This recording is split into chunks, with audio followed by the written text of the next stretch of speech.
I love to inspire people to find their life's purpose and figure out why they're here. You know, maybe it is to, you know, do what they're doing. But so many people I know, and you know, as a coach, we can see for people what it's hard for them to see for themselves, but we hold that space for them that what they want is entirely possible, you know, and available to them if they're willing to step into it. And I love to inspire people to, you know, really figure out what do you love to do? What is the one thing that you love to do and you just can't get enough of? What would it be if there were no other concerns? And then go for it. You know, because when you are living, you know, that lifestyle, you're going downstream instead of going upstream. You know, and when you're going upstream, life's hard. It's a struggle. But when you're going downstream, you're just coasting. Right. And all the opportunities are just coming to you. Money is not an issue. You know, the biggest fear out there is money. It's contagious. And money, it's floating around. You just got to tap in. And you know, that's the biggest thing is so many people, they're thriving and they're never arriving. They're going after this money. They're always chasing this. Whether you don't have any money, you're trying to get some, or you have abundance of wealth and you want more. Right. The thing is, we really have to tune inward and we have to say, you know what really is available for me right now that I can enjoy? The money isn't what buys your happiness. Right. The happiness comes from within inside of you. Right. You know, you can bring that out. And I'm sure you have a lot of clients that you've been able to bring that out and you know, get them to understand that. But on the other side, you know, there's a lot of people saying, well, maybe sugar is my life. Sugar's the only thing that makes me happy, and eliminate that, I'm not going to do it. So what would you say to someone that is like, right now, they're like, yeah, I understand I should do this, but, and then there's that flip, that invisible subconscious wall that comes up. Maybe they don't even realize it. They go to reach for the healthy food and they grab the cupcake or the piece of cake or whatever's not supposed to go on. You know, so what do you say to someone who's like, I'm not going to do this, but I know I should? Again, I would say, you know, you need to get in touch with your body and figure out why you're craving that.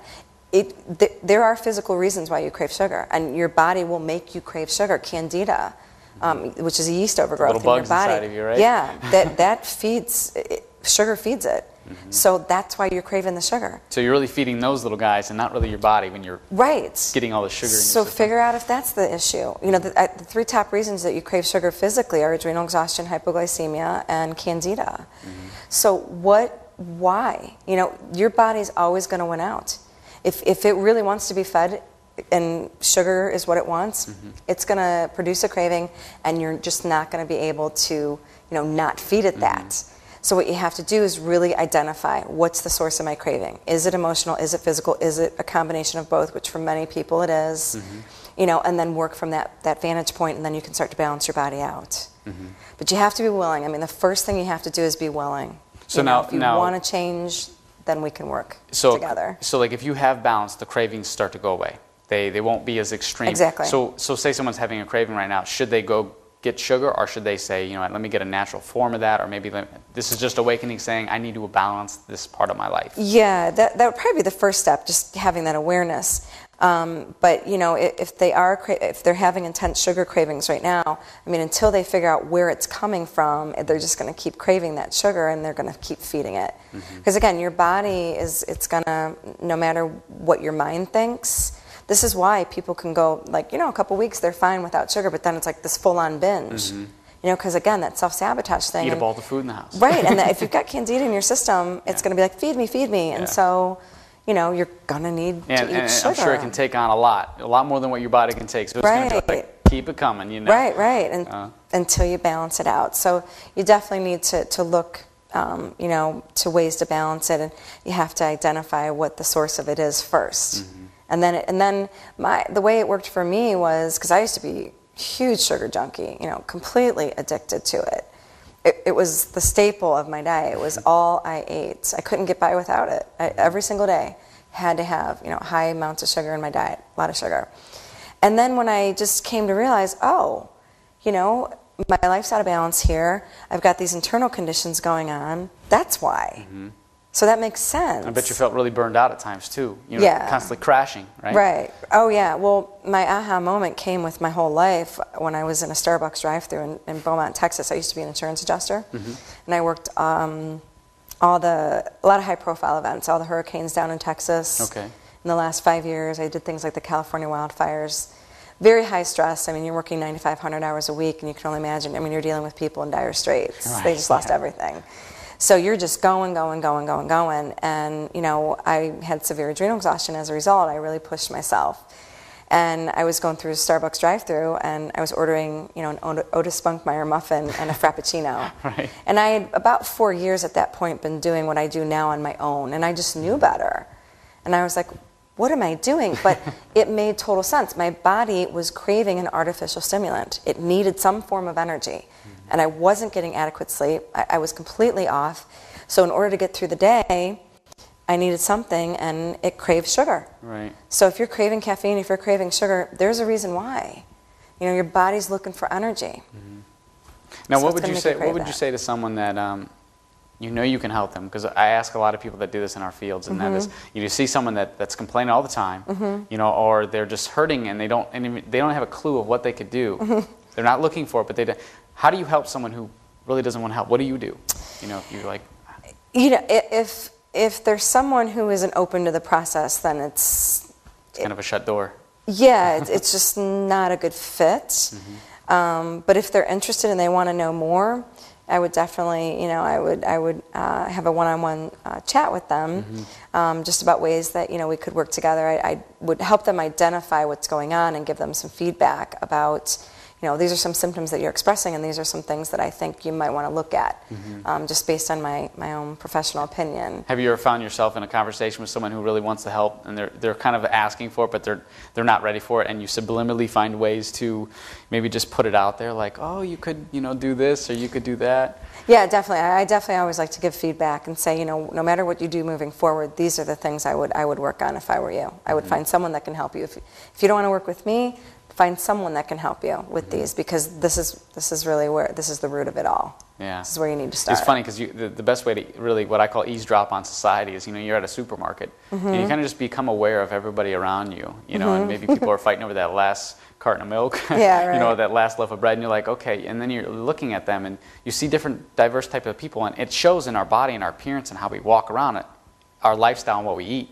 You know, there's the people who eat the ho-hos and the cupcakes, and they don't necessarily have to be overweight or obese, but, you know, maybe they're slow and they're sluggish, and they're like, I just need that, you know, and they're quick. And then you have the people who take their time and shop, and they're like, okay, I want the bananas, I want the fruits, and they're having fun and they're enjoying it. And it's really good to take that in, because that helps us balance out as well. So I think it's important that we are aware of the people around us and how their lifestyles are. So I always say, if you want to have a certain, you know, energy in your life, a certain fit body, you know, don't try to get the body of someone else, like a Shaun T or someone.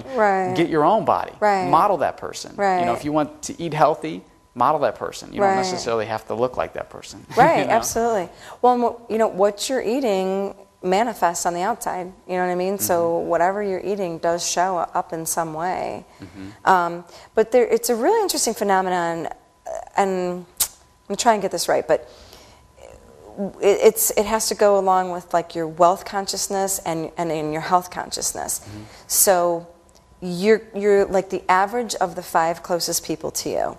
So whatever your income level is, or whatever your health, you know, level is, it's the average of the 5 closest people to you in your life. Okay.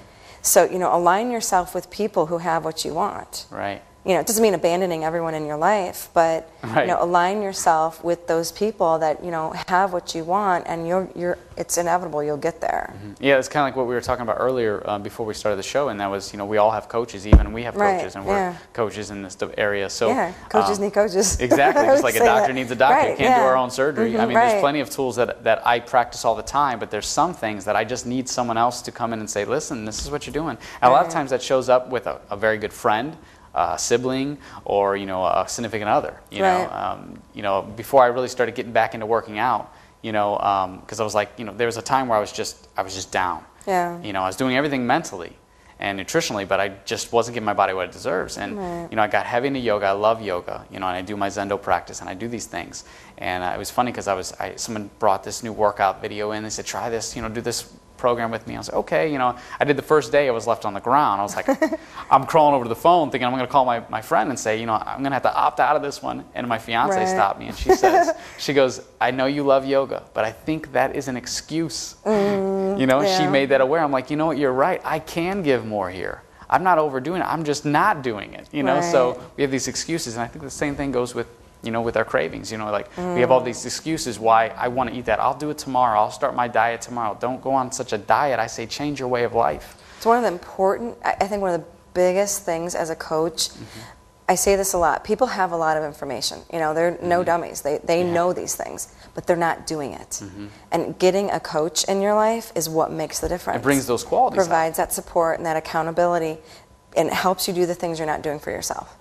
You know, and typically I think someone who's been through the things that, you know, people struggle with makes it more powerful. Everything that I work with my clients on, you know, adrenal exhaustion, thyroid dysfunction, hormonal imbalances, sugar, been through it, you know, been there, done that. I get it. So I mean, you might, just like these people, that you might be able to fix your computer, but why not pay someone who can do that and save you the time? So like with a coach, you might be able to fix yourself, but it's always good to have that backing to say, you know, you're doing it right, or you're doing well, are you doing, you know, they congratulate you, they keep you going. And it's not just about motivation, it's about actual getting in there and getting results. Yeah, you know, and, reframing the situation. Yeah, so a lot of people think we just sit there so daunting or difficult or impossible. You know, and it's not about deprivation, it's not about denying yourself, it's just about finding that balance. It's true. You know, I think changing your health is one of the hardest things for people to do. There's actually a book called Change or Die. Oh, yeah. People would rather die than change.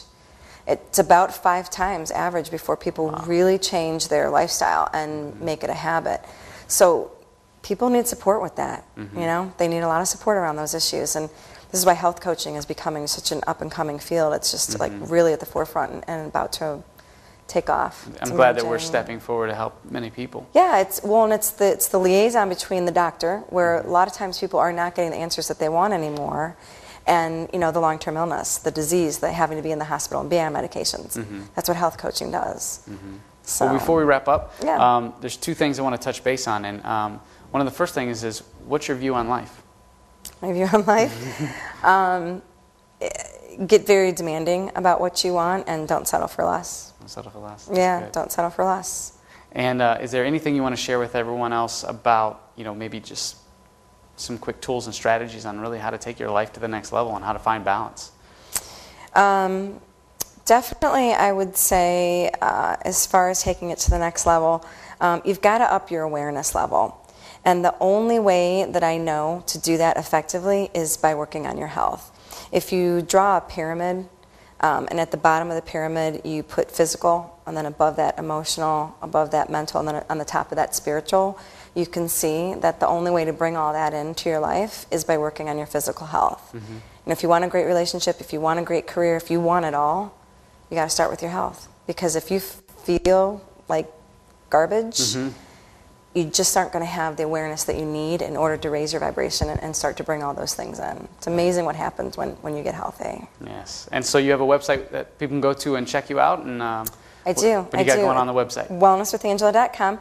You can log on and sign up for my newsletter, and you get my free virtual workshop, Top 10 Secrets to Conquer Sugar Cravings Fast, plus a couple of my recipes that I use to conquer my own sugar cravings. Awesome. Plus I have a program focused, it's a 4-part teleseminar series, and it's focused directly on helping people crack the code on sugar cravings. That's awesome. So, yeah. That's great. So, yes, if you want to get more in touch with Angela here, just go on to wellnesswithangela.com and get connected. She's also on Facebook, and all information will be on the show and on the audio here. So, get connected. Well, I thank you so much for being on the show today. Thank you. I appreciate it. This was a lot of fun. Yeah. Yes. Let's start awakening people's shift and getting in there. Yeah, definitely. Finding balance. Thank you. Thanks.